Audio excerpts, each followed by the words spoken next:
दुर्गा पूजा चल रहा है, अब काली पूजा चल रहा है, तो मैया के आगमन में ई गीत हम के लिए सुनाबी। फूल गम गम करते अछि मोर अंगना। देखियो अगर ताली बजत रहते तो हमरो आनंद देते, अहू सबके आनंद देत, आ कनी कनी जो ठंडा लागे छे ओहो खत्म भ जेते की। रेडी। फूल गम गम करैत अछि मोर अंगना, फूल गम गम करैत अछि मोर अंगना। आई मैया जी एथिन हमर अंगना, आई मैया जी एथिन हमर अंगना। हम आरती उतारब बजा के बजना, हम आरती उतारब बजा के बजना। आई मैया जी एथिन हमर अंगना, आई मैया जी एथिन हमर अंगना।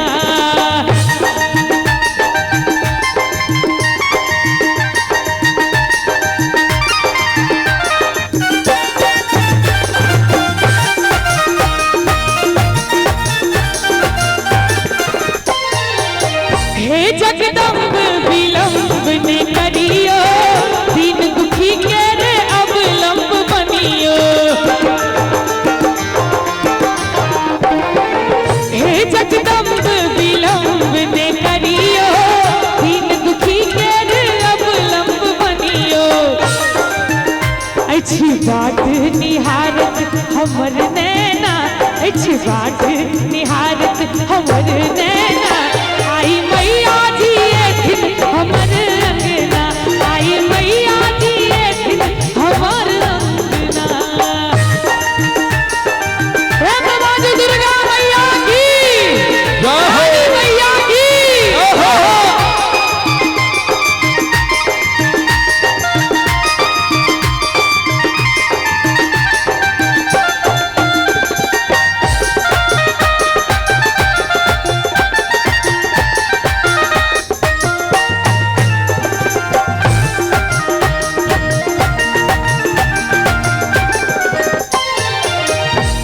सिद्धि नव निधि दात्री जी, क्षमा सिंधु संग काल रात्रि जी।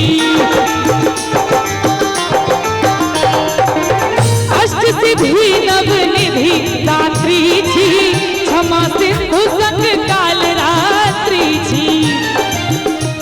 और अछि बाट निहारत हमर नैना, अछि बाट निहारत हमर नैना। अहाँ सबके नीक लाग रहल है, एक बेर ताली बजते। हे आई मैया जी एथिन हमर अंगना, आई मैया जी एथिन हमर अंगना।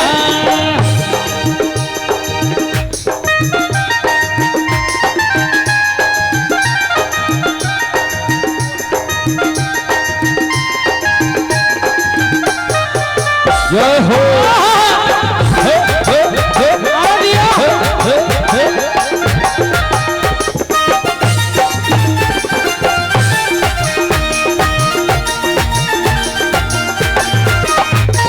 राधे बेकल भेल दर्शन लेल मैया, भव करुआर भव पार करू नैया। झूली बेकल भेल दर्शन लेल मैया, भव करुआर भव पार करू नैया। एक बेर राधे कहलिए, एक बेर जूली कहलिए, अब भक्त बेकल भेल दर्शन लेल मैया, भव करुआर भव पार करू नैया। चाचा जी मूड में बुझा रहल छै। सब अपराध हमर क्षमा करू माँ। ई को ताली बजबै छियै यौ, इंटरनेशनल क्लैपिंग भ रहल है। सब अपराध हमर क्षमा करू माँ, सब अपराध हमर क्षमा करू माँ। आई मैया